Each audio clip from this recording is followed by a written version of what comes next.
Assalamualaikum warahmatullahi wabarakatuh. Perkenalkan nama saya Sandi Krismon NIM 18087332. Baiklah di sini saya akan jurusan saya olahraga kepelatihan olahraga. Baiklah saya di sini akan membacakan bab 7 tentang teori perencanaan dalam pelatihan.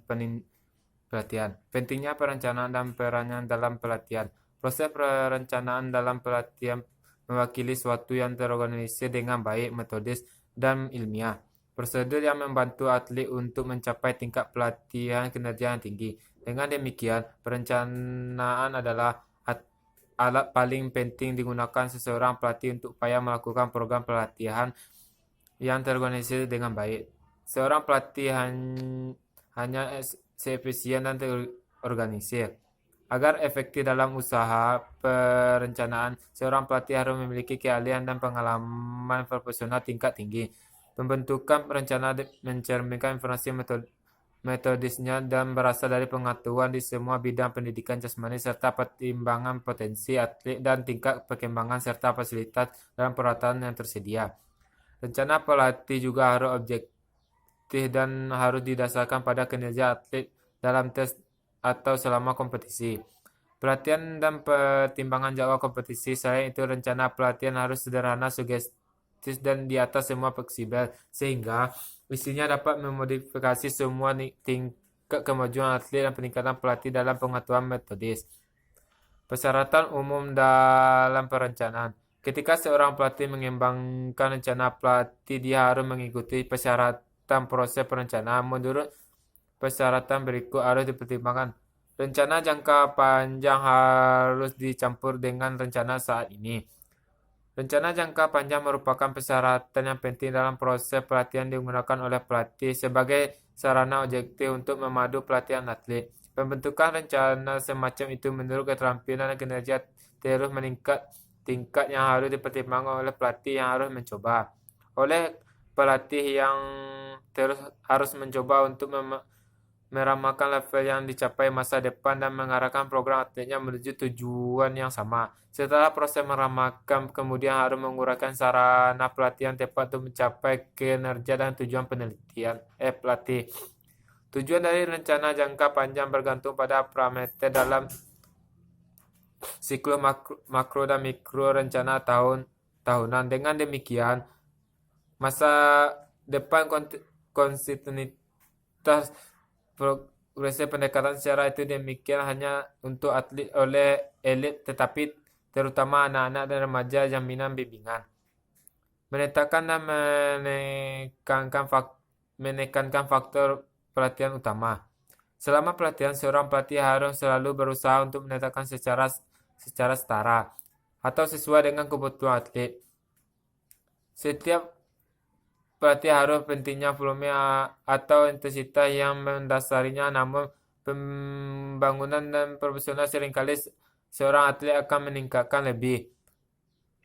Misalnya, atau dalam fungsi biomotor tertentu selama kompetisi dan sesi pengujian.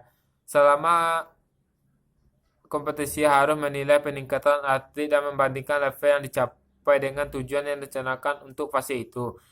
Proses ini menentukan untuk tidak hanya kesimpulan tentang faktor pelatihan tertentu, tetapi juga dan bahkan lebih penting kesimpulan mengenai area di mana atlet tidak mendapatkan atau bahkan mungkin telah kehilangan beberapa kemampuan. Faktor-faktor pelatih yang berada di bawah tingkat rata yang pengembangan dianggap sebagai mata rantai terlemah dalam rantai pelatihan. Setelah pembentukan tautan terlemah, pelatih menyesuaikan kembali program pelatihnya, menggeser penegakan lebih ke bidang yang sesuai dengan fase pelatihan berikut.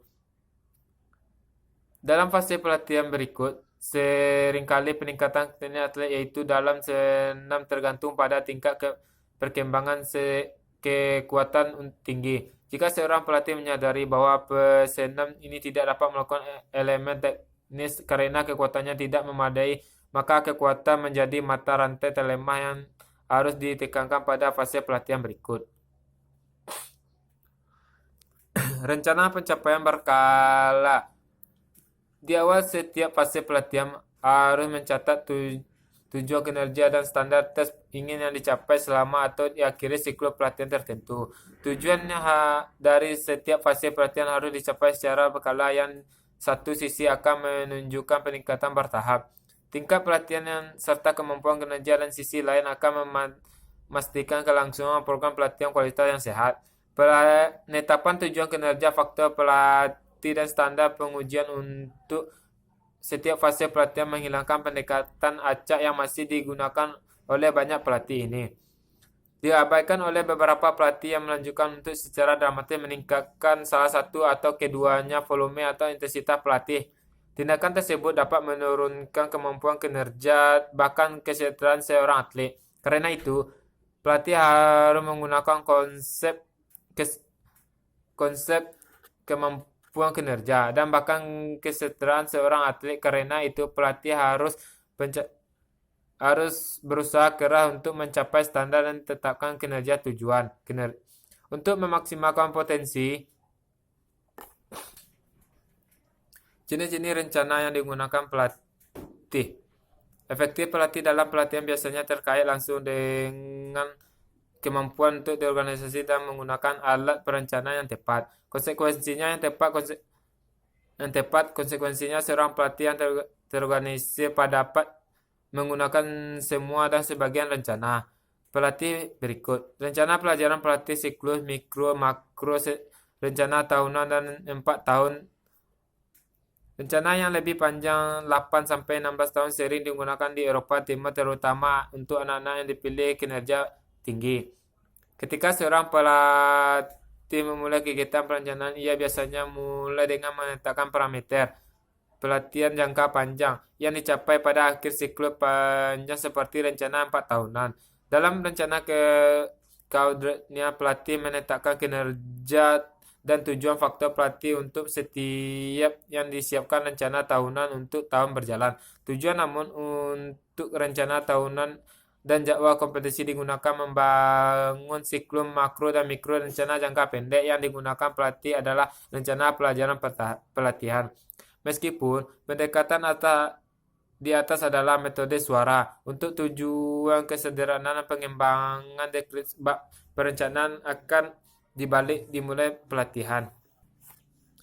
Pelajaran pelatihan. Dari sudut pandang psikologi, metode pelajaran pelatihan adalah alat utama yang digunakan untuk mengatur pelatihan. Di dalamnya, pelatih berbagai pengetahuan dengan atlet yang tugasnya dengan mengembangkan suatu lebih faktor pelatihan. Dalam metodologi penelitian adalah dalam klasifikasi pelajaran pelatihan berdasarkan tugas dengan bentuk pelajaran. Jenis pelajaran berdasarkan tugas-tugasnya pelajaran pelatih adalah dari jenis-jenis berikut. Belajar keterampilan, penilaian tugas utama dari pelajaran adalah memperoleh keterampilan baru dan manuver taktis. Pelajaran seperti ini akan diselenggarakan dengan sangat sederhana sehingga mengikuti bagian pengantar pelatih.